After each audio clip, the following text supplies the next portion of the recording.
এর আগের দিন ইলেকট্রনিক্সে আমরা দেখেছিলাম কিভাবে পি টাইপ এবং এন টাইপ সেমিকন্ডাক্টর আমরা তৈরি করতে পারি। তো আজকে তার নেক্সট পার্টটুকুতে দেখব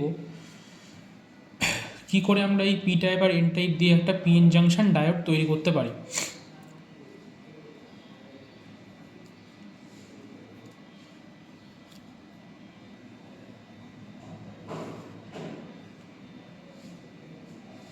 এদিকে একটা পি টাইপ থাকে মেটেরিয়াল সেমিকন্ডাক্টর, আর এদিকে একটা এন টাইপ সেমিকন্ডাক্টর মেটেরিয়াল থাকে এবং এর দুটো টার্মিনাল থাকে।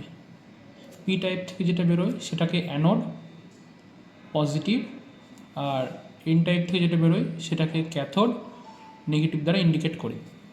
এবার কি হয়, পি টাইপে মেজরিটি ক্যারিয়ার্স থাকে হোলস, এই যে খালি স্থান যেগুলো আমি আঁকছি সেগুলো হচ্ছে হোলস। আর এন টাইপে মেজরিটি চার্জ ক্যারিয়ার হিসেবে থাকে একদম ঠিক ইলেকট্রন, যেগুলো আঁকছি সেগুলো হচ্ছে এক একটা ইলেকট্রন। পি টাইপে মাইনরিটি চার্জ ক্যারিয়ার হিসেবে থাকে ইলেকট্রন এবং এন টাইপে মাইনরিটি চার্জ ক্যারিয়ার হিসেবে থাকে হোলস। মেজরিটি চার্জ ক্যারিয়ার মানে যার সংখ্যা বেশি, আর মাইনরিটি চার্জ ক্যারিয়ার মানে যার সংখ্যা কম। এর ফলে কি হয়, এই জাংশনের কাছাকাছি থাকা এই ইলেকট্রন আর এই হোলসগুলো একে অপরকে আকর্ষণ করে, এই ইলেকট্রনগুলো এই হোলসের দিকে আকর্ষিত হতে থাকে। জাংশনের খুবই কাছাকাছি থাকা এই ইলেকট্রনসগুলি পি টাইপে যে হোলসগুলো আছে সেই হোলসগুলো দ্বারা ডিফিউজড হয় এবং রিকম্বিনেশন হয়ে যায়। অর্থাৎ এই ইলেকট্রনটা এন টাইপের ইলেকট্রনগুলো এই পি টাইপে থাকা যে হোলস সেই হোলসগুলোর মধ্যে ডিফিউজড হয় এবং রিকম্বাইন্ড হয়ে যায়। এর ফলে কি হয়, নেক্সট একটা ছবিতে এঁকে দেখাচ্ছি।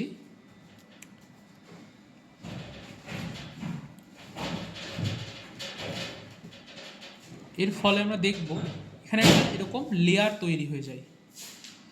এই যে জাংশনটা যেখানে ছিল এখানে একটা লেয়ার তৈরি হয়ে যায় এবং এই ইলেকট্রনটা একটা এন টাইপের একটা অণু থেকে, একটা অ্যাটম থেকে বেরিয়ে যাচ্ছে। সেমভাবে এই পি টাইপের এই হোলসের একটা অ্যাটমে ডিফিউজ হচ্ছে, যার ফলে কি হচ্ছে, ইলেকট্রন এই অ্যাটম যেই অ্যাটম থেকে বেরিয়ে যাচ্ছে সেই অ্যাটমটা কী চার্জ পাচ্ছে, একদম ঠিক পজিটিভ চার্জ পাচ্ছে।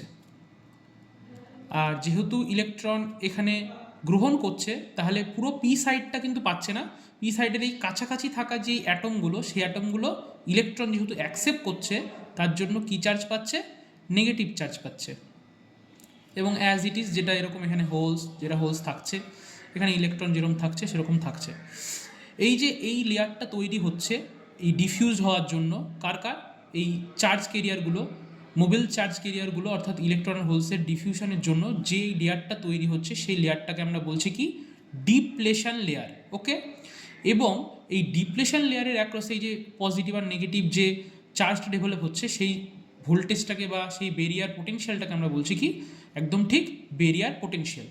এই ডায়োডটা যদি সিলিকন দিয়ে তৈরি হয় তাহলে এই বেরিয়ার পোটেনশিয়ালের মান হবে কত, 0.7 ভোল্ট। এবং যদি এই ডায়োডটা, এই পুরো ডায়োডটা যদি জার্মেনিয়াম দিয়ে তৈরি হয় তাহলে তার ভোল্টেজ হবে কত, বেরিয়ার পোটেনশিয়ালে 0.3 ভোল্ট। আশা করি আজকের এই ভিডিওতে বেরিয়ার পোটেনশিয়াল, ডিফিউশন প্রসেস এবং আরও যে সমস্ত বিভিন্ন টার্মসগুলো ছিল সেগুলো বোঝানোর চেষ্টা করলাম। আশা করি এটাতে তোমাদের হেল্প হবে। এর পরের পার্টে আমরা দেখব ডায়োড কীভাবে কাজ করে। Thank you.